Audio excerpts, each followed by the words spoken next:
Juste à côté, on a pu assister à l'arrivée à la préfecture de Jean Castex, accompagné, on le rappelle, du ministre des Outre-mer, Sébastien Lecornu, et d'Olivier Véran, le Premier ministre, qui ne devrait pas tarder à s'exprimer. Il était accueilli notamment par Marie-Laure Phinera-Hort, maire de Cayenne. On l'a vu sur les images. Alors on va retrouver les images en direct de cette arrivée dans cette fameuse zone opérationnelle zonale, de ce centre opérationnel zonal, ce fameux COS Guyane. Oui, alors c'est tout simplement la pièce dans laquelle se réunissent tous les matins les différents acteurs autour donc des acteurs de la sécurité civile, de la préfecture, du préfet de Guyane, de l'ARS, pour faire le point sur la situation.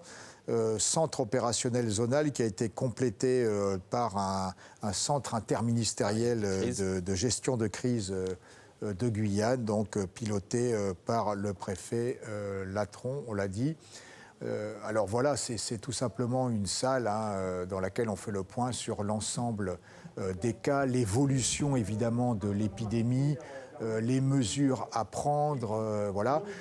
Précisons également qu'il y a une autre réunion en préfecture qui se déroule, elle, tous les lundis soirs.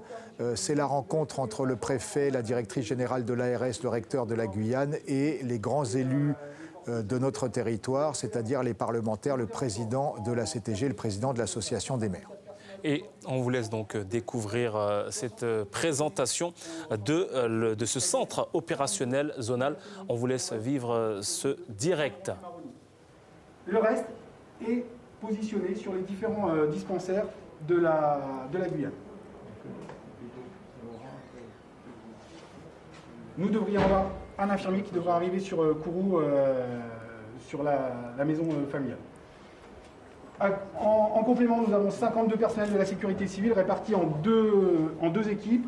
L'hôpital de campagne de la sécurité civile, plutôt appelé Escrime, qui est basé sur Cayenne, aux côtés du centre hospitalier, et qui ne prend que des non-Covid pour évacuer un petit peu les urgences. Donc ce sont des lits d'hospitalisation pour 24, 48 heures, maximum 72 heures.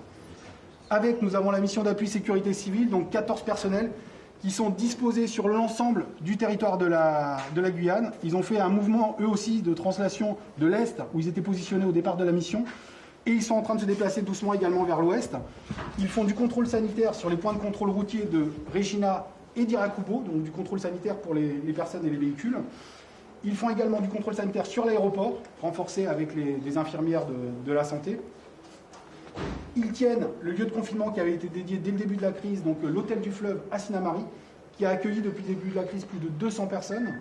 Le maximum était à 140 personnes et actuellement on est à 27 personnes aujourd'hui. Donc ce sont des gens qui décident de protéger leur famille et de se protéger eux-mêmes pour aller dans un lieu de confinement dédié. C'est ce qui avait marché sur l'Ouest dès le début de l'opération.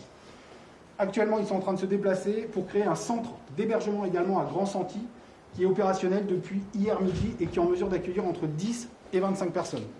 Des hospitalisés, des personnes médicalisées, mais également des personnes testées, puisque la commune de Grand-Santi fait l'équivalent de 80 km donc, entre les deux points.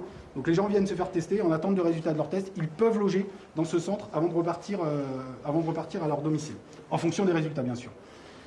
En supplément, les forces armées en Guyane présentent aussi sur le dispositif avec 155 personnels, avec pour mission protection avec la police aux frontières et la gendarmerie, protection des frontières, que ce soit à l'est ou à l'ouest.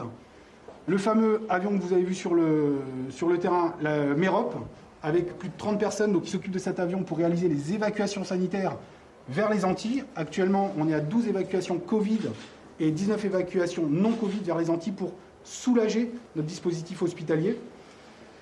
Nous avons également le renfort de service de santé des armées qui est arrivé à Saint-Laurent aujourd'hui et qui nous a de suite aujourd'hui renforcé en lits de réanimation pour nous passer aujourd'hui de 34 à 38 lits de réanimation. Ces 38 lits de réanimation devraient encore être poussés dans la semaine, dans les prochains jours, à plus 10 lits, 5 de nouveau sur Cayenne et Saint-Laurent-du-Maroni à vérifier. Mais on devrait... Pardon, pardonnez-moi, cet indicateur est pour moi un indicateur clé, celui-là. Pas tout seul, parce qu'avec l'hospitalisation classique, et il n'apparaît pas ici, les lits en réa classique. Mais ça, c'est la capacité de dire aux Guyanais, on peut vous soigner y compris si vous êtes atteint d'une forme grave du Covid. Et donc, depuis 2 jours, cet indicateur se communique.